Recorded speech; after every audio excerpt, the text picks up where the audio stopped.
আসসালামু আলাইকুম। আজকের ভিডিওটি হচ্ছে ডিসপ্লেতে কোন আঠা ইউজ করলে বা কোন ঘাম ইউজ করলে ভালো হবে। আমার কাছে একটি আঠা দেখতে পাচ্ছেন CP0002 ব্ল্যাক। আরেকটি আঠা দেখতে পাচ্ছেন E8000, এটা হলো আপনার হোয়াইট আঠা। এই আঠার ভেতর থেকে আপনার সাদা আঠা বের হয়, আর এটার ভেতর থেকে আপনার কালো আঠা বের হয়। সাদা আঠা আর কালো আঠা, এই দুইটা আঠার মধ্যে সবথেকে গুরুত্বপূর্ণ হলো কালো আঠা। কালো আঠা যখন আপনার ফোনে ইউজ করা হয়, তখন ফোনের বডি যদি কোথাও ভাঙা থাকে বা ডিসপ্লে যদি কোথাও না বসে, যেমন এই যে দেখতে পাচ্ছেন, এটা হলো আপনার রেডমি C15 এর বডি। এইখানে কিন্তু বডিটা ভেঙে গেছে। এখন উচিত হলো বডিটা চেঞ্জ করা, কিন্তু কাস্টমার যদি এটা না চেঞ্জ করতে চায়, তাহলে এই যে গ্যাপটুকু, এই গ্যাপ আমরা কীভাবে পূরণ করব? আমরা যদি সাদা আঠা এটা ইউজ করি, তাহলে কিন্তু এইখান দিয়ে যদি সাদা আঠা বেশি ইউজ দিই, এখান দিয়ে কিন্তু লাইটটা বের হয়ে যাবে।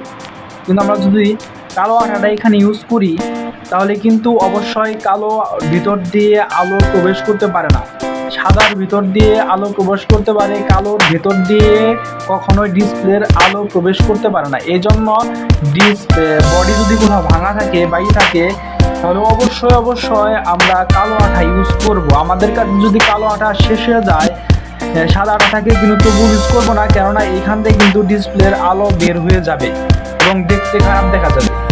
আরেকটা বিষয়, যে বডিতে আমরা ডিসপ্লে বসালে ডিসপ্লে উঁচা হয়ে থাকে বা একদিকে বসে না কেন?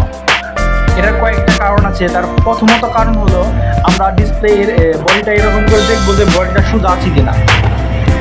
যদি বডি সোজা থাকে, তাহলে আমাদের দেখতে হবে যে এই যে লাইনটা, এই লাইনের ভিতর দিয়ে কোনো আঠা আছে কিনা। দেখতে পাচ্ছেন এখানে অনেক আঠা রয়ে গেছে, এগুলো আমি ক্লিন করবো।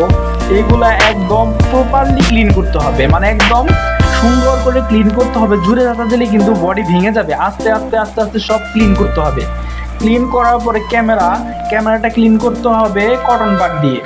ক্যামেরাটা ক্লিন করতে হবে এরকম কটন বাড দিয়ে সুন্দর করে, বা মাদারবোর্ড খুলে সুন্দর করে ক্লিন করতে হবে। এখানে একটা বিষয় খুবই গুরুত্বপূর্ণ, যে ক্যামেরাতে যদি আমরা থিনার, পেট্রোল বা কোনো লিকুইড ইউজ করি, ক্যামেরা কিন্তু নষ্ট হয়ে যাবে।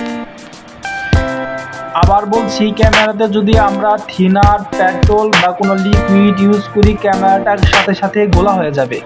এটা আমি বারবার পরীক্ষা করে দেখছি, যে ক্যামেরাতে আপনার মোবাইলের যে স্প্রেগুলো আছে, যে স্প্রেগুলো আমরা ঠিক করি, ওটা ইউজ করে দেখছি, তাও আমাদের কি ক্যামেরা গোলা হয়ে যায়। তো বিষয়টা হলো যে তারপরে আমাদের ক্যামেরাটা অবশ্যই আমরা কি করব, যে ক্যামেরাটা শুধুমাত্র এরকম কটন বাড নিব, যেটার মাথা অনেক সফট। নেওয়ার পরে আমরা ক্যামেরার উপর রাখবো এবং আলতু করে ঘষবো, বেশি জোরে ঘষবো না, তাহলে ক্যামেরার লেন্স নষ্ট হয়ে যাবে। আবার এইভাবে করবো। এইভাবে করার পরে দেখেন এখানে 4টা ক্যামেরা আছে, এখানে আলতু করে ঘষবো। বেশি ঘষলেই কিন্তু ক্যামেরার লেন্সটা নষ্ট হয়ে যাবে।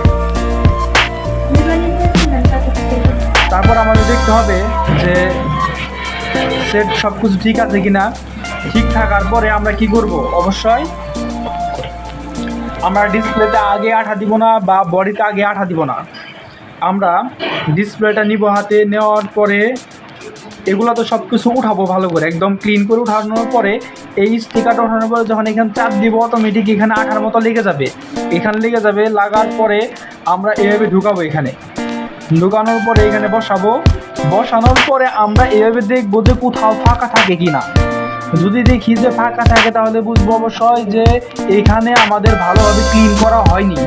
ভালোভাবে ক্লিন করা হলে অবশ্যই কি, যে প্রপারলি ডিসপ্লেটা বসতো। দেখেন আমি কিন্তু ক্লিন করিনি, তাও আমাদের ডিসপ্লেটা সুন্দরভাবে বসে গেছে, কিন্তু এদের মাঝখানেও কিন্তু একদম প্রপারলি বসছে।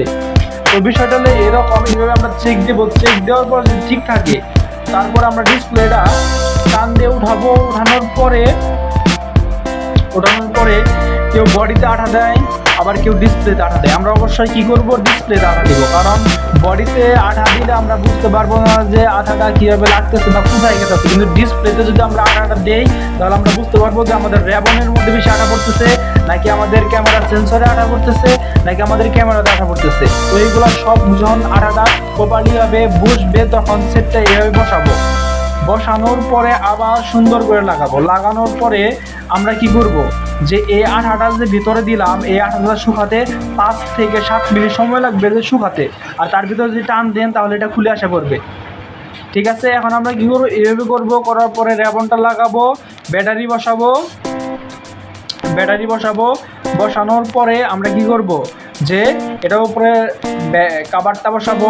তারপরে আমরা এখানে আমরা লজিক বুটটা বসানোর পরে আমরা সব কিছু নাটগুলো টাইট দেয় আমরা সুন্দর করে রাবারটা যদি জুড়ে মারেন, রাবার কখনো জুড়ে আটকাবেন না, রাবার সব সময় অল্প পেঁচে আটকাবেন। রাবার বেশি পেঁচে আটকালে ডিসপ্লে কিন্তু নষ্ট হয়ে যাবে, বেশি প্রেশার দেওয়া যাবে না ডিসপ্লেতে।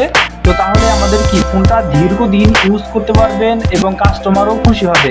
আর আমরা অবশ্যই যে আমরা যখন আঠা লাগানোর পরে রাবার দেওয়ার পূর্বে আমাদের দেখতে হবে যে এদিকটা আঠা কেন, এদিকটা যদি কোথাও আঠা বের হয়ে যায় তাহলে আমরা কোনো সময় টিস্যু দিয়ে বা ন্যাকড়া দিয়ে এগুলো পরিষ্কার করব না। আমরা নরম সুতি কাপড় এখানে খুবই গুরুত্বপূর্ণ বিষয়, যে আমরা নরম সুতি কাপড়ের মধ্যে থিনার নেব বা পেট্রোল নেওয়ার পরে আমরা এরকমভাবে আঙ্গুলের মধ্যে সুতি কাপড়টা পেঁচে এগুলো ক্লিন করব। কারণ এগুলো সুন্দর করে যদি আপনি সুতি কাপড়ে পেট্রোল নিয়ে ক্লিন করেন তাহলে বাইরে কোনো আঠা থাকবে না, এবং কোনো আঠা থাকলেও সেটা যে গ্যাপ আছে সেই গ্যাপের মধ্যে পরিপূর্ণভাবে বসে যাবে।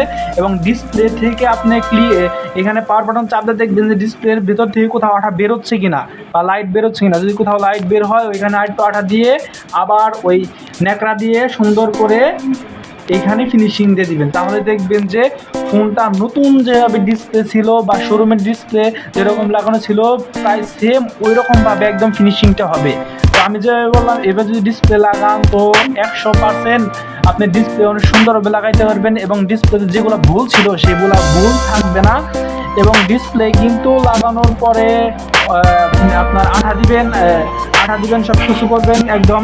ব্যাকসেল কিন্তু আগে লাগাবেন না, ব্যাকসেলটা পরে লাগাবেন। কারণ ব্যাকসেল যদি লাগাই ফেলেন তখন যদি আপনার স্পিকার লাইনটা একটু সমস্যা হয়ে থাকে, যে স্পিকার লাইন যদি আপনার একটু প্রবলেম হয় বা এখানে যদি কোনো কোথাও যদি সমস্যা হয়, ক্যামেরাটা যদি গোলা হয়, তাহলে আপনার এই ব্যাকসেল খুলে এই ব্যাটারি খুলে কিন্তু আপনি এখান থেকে সব কিছু ঠিক করতে পারবেন। আবার যদি ব্যাকসেল পেছন থেকে লাগাই আঠা দেওয়া ফেলান তাহলে কিন্তু আপনার পুনরায় আঠা কাইটে আবার এটা ঠিক করতে হবে। এই জন্য এইভাবে আপনি কী করবেন, আলতো করে রাবার মারে রাখবেন, আধা ঘন্টা পরে সেটটা ভালো করে চালাবেন, দেখবেন ঠিক আছে কিনা।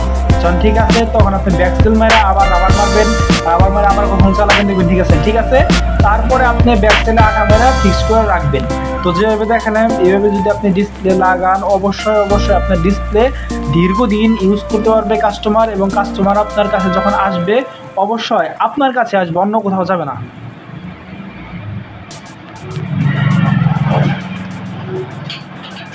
तो आहे ना ते